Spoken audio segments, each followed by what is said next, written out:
جی اب بتائیے کہ برکات کا حصول کیسے ہو؟ میں عرض کرتا ہوں اب اس میں یہ ہے کہ ہم برکات کے حصول کے لیے پہلے نمبر پہ ہمیں سمجھنا چاہیے کہ کچھ ایسے کام ہیں جو رکاوٹ بن جاتے ہیں برکتوں کے حصول میں، وہ ہمیں نہیں کرنے ہوں گے۔ وہ کیا ہے؟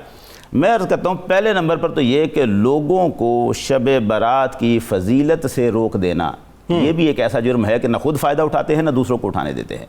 یعنی یہ بھی کہنا کوئی اس رات کی فضیلت میں کوئی حدیث ہی نہیں، یہ بھی ایک رویہ ایسا ہے جو خود بھی برکت نہیں حاصل کر سکتا بندہ۔ دوسرا میں اس پہ بات کرتا ہوں تھوڑی سی، لیکن اس کے بعد دوسرا کام ہے یہ جو ہمارے ہاں آتش بازی، شرلیاں، پٹاخے یہ جو چلائے جاتے ہیں شب برات، میں اس میں بھی عرض کرتا ہوں اس کا ماخذ کیا ہے اور یہ کیوں کہاں ہماری شب برات کے ساتھ یہ لگا ہوا کیوں ہے۔ تیسری بات یہ ہے کہ اس رات میں ہمیں وقت کو ضائع نہیں کرنا چاہیے۔ بالکل ٹھیک۔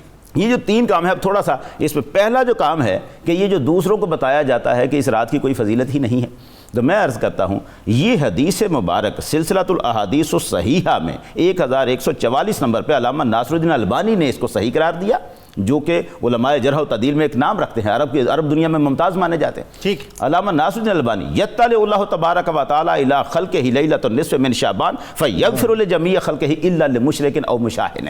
آپ نے فرمایا کہ اللہ، نبی اکرم صلی اللہ علیہ وسلم ارشاد فرما رہے ہیں کہ اللہ جل شانہ 15 شعبان کی رات کو اپنی مخلوق کی طرف لطف و کرم سے متوجہ ہوتا ہے اور سوائے مشرک اور دل میں کینہ رکھنے والے کے ہر ایک کی مغفرت فرما دیتا ہے۔ سبحان اللہ۔ اب اس حدیث کے نیچے علامہ ناصر الدین البانی نے لکھا حدیث صحیح، یہ حدیث بالکل صحیح ہے، رویہ عن جماعت من الصحابہ، اور یہ صحابہ کے ایک آدھ صحابی سے نہیں، جماعت صحابہ سے روایت کیا گیا ہے۔ اب جب یہ بالکل صحیح حدیث ہے تو پھر لوگوں کو کیوں روکا جائے اس معاملے میں کہ حضور سید عالم صلی اللہ علیہ وسلم کی کوئی اس میں فضیلت میں ہے ہی نہیں؟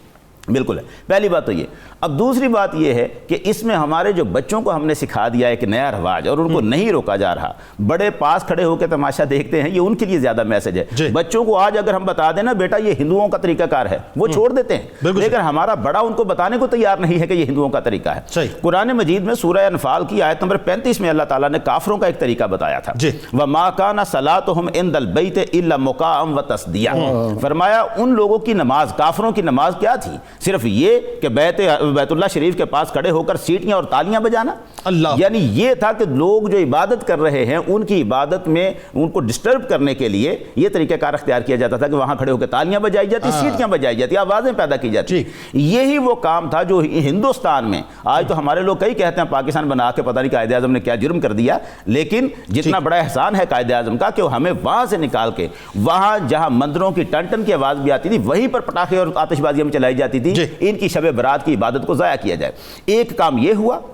دوسرا کام یہ ہوا کہ ہمارے کچھ لوگوں نے جو پورا علم نہیں رکھتے تھے دین کا، ان کی رسم دیوالی کو دیکھا اور سوچا کہ ہمارے پاس بھی ایسا ہونا چاہیے۔ یہ دراصل شیطان کی تلبیس تھی، شیطان کا ایک فریب تھا جس میں اس نے ان کو ڈال دیا، اور وہ لگے رہے اس معاملے میں کہ چلو ٹھیک ہے پٹاخے چلاؤ اور یہ عبادت سے ہٹ جاؤ۔ یہ عبادت سے ہٹنا ہمیں اپنی نسل کو بتانا ہوگا کیسے نہیں ہوگا۔ تیسری بات یہ ہو گئی کہ وقت کو ضائع نہیں کرنا چاہیے۔ جو میں نے پہلے روایت شروع میں پیش کی تھی وہ امام حسن علیہ السلام والی، وہ مکمل نہیں ہوئی تھی، میں اس پر واپس تھوڑا سا ایک جملہ لینا چاہتا ہوں وہاں پر، جس کو لیلۃ الصق کہا گیا۔ یہ پروانے تقسیم ہونے کی رات ہے۔ جب امام حسن علیہ السلام نے اپنا عمل بتایا تو طاؤس یمانی نے پوچھا جناب آپ نے جو فرمایا ہے کہ میں استغفار کرتا ہوں، دعا کرتا ہوں اور رکوع و سجود کرتا ہوں، وما ثواب ذلک من فعل، اگر کوئی ایسا کر لیتا ہے تو اس کا کیا ثواب ہے؟ تو امام حسن علیہ السلام نے فرمایا میں نے اپنے بابا علی رضی اللہ تعالیٰ عنہ سے سنا ہے، وہ فرماتے تھے کہ رسول اکرم صلی اللہ علیہ وسلم نے فرمایا ہے من احیا الصق کتب من المقربین، جو اس پروانے تقسیم ہونے والی رات کو عبادت کے ساتھ زندہ کرتا ہے